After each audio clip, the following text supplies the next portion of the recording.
This isn't something I've ever told anyone before. Not my friends, not my family, not even the people who were there the night it happened. Because even now, 2 years later, I still don't completely understand what I saw, or what I heard. It started during my second year of college. I'd just moved into a new apartment off campus, a quiet little one-bedroom at the edge of town. It wasn't much. The paint was peeling in a few places, the fridge hummed all night, and the bathroom light flickered when you turned it on. But it was mine. My first place alone. The building itself was old, probably from the 70s. Most of the tenants were older people who worked night shifts, which meant that after sunset, the place was silent. I didn't mind that. In fact, I liked it. I liked being alone. But sometimes silence hides things. Sometimes silence makes you hear what you're not supposed to. That night, the night everything happened, it was already past 3 a.m. I was sitting on my bed, half asleep, scrolling through videos on my phone. The glow from the screen was the only light in the room. Outside it was raining. Not a heavy storm, just that soft, steady rain that usually makes you sleepy. And maybe that's why I didn't notice it at first. The sound that started it all.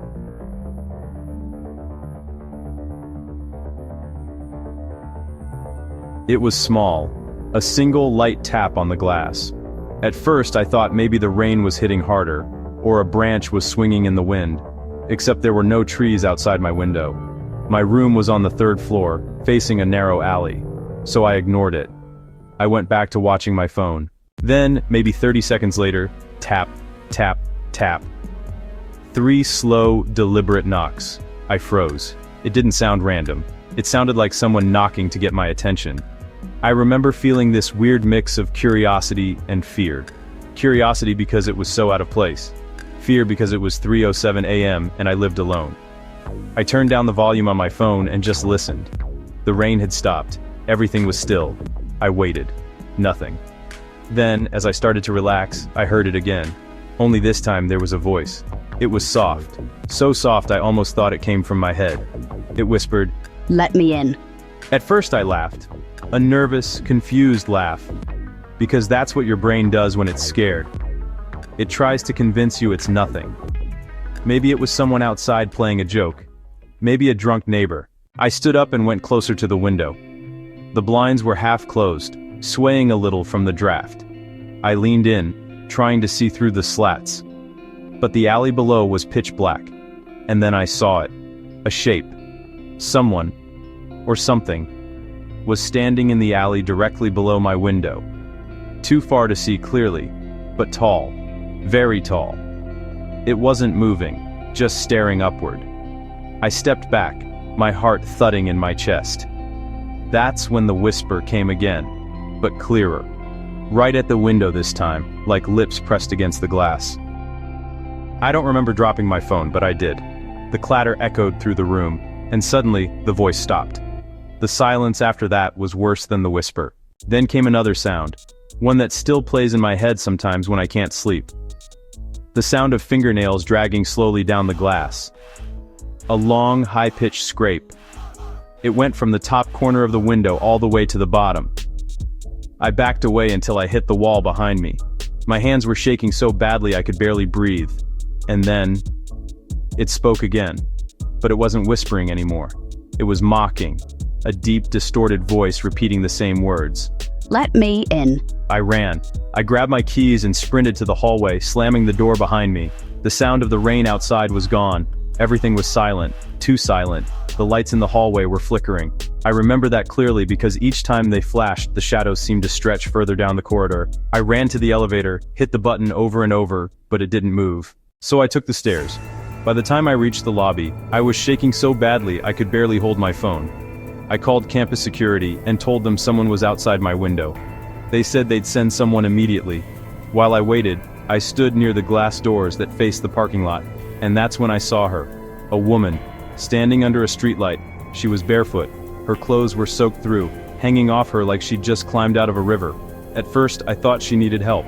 I almost called out. But then I realized she was facing the building, not moving, not blinking, just looking up at the 3rd floor. at my window. I whispered, "Oh my God." And then she turned her head toward me. Not her body, just her head. It turned too far, like it wasn't connected right. And she smiled. Right then, my phone buzzed in my hand. It was my friend Emily. She lived across the alley in the next building. Her text said, "Hey, are you awake? Who's that woman standing at your window?" I couldn't even type back. I looked up again, and the woman was gone. The security guard showed up about 5 minutes later. He checked the alley, the lot, everything. No footprints, no wet spots, nothing. He told me it was probably someone passing by and not to worry. But I didn't sleep that night. Every sound made me flinch. Every shadow felt alive. The next morning, when the sun came up, I tried to convince myself it was just exhaustion. I went to class like nothing happened. But that night, the voice came back. I was lying in bed, half asleep, when I heard it again. Tap, tap, tap. I froze. It was softer this time, slower, almost playful. And then the whisper came. "You left me outside." My entire body went cold. I didn't even move.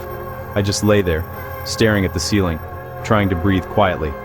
Then, my phone buzzed. It was another text, from an unknown number. "Why didn't you open the window?" I dropped the phone and ran out of the room. This time I didn't stop at the hallway. I ran all the way to my car outside. When I looked back up at my window, the blinds were moving. Not from wind, from inside. I called the police. They searched the apartment, but there was no one there. Everything was locked, windows shut. But my phone, the one I'd dropped, had a new message waiting. It was a photo taken from inside my room, looking out the window.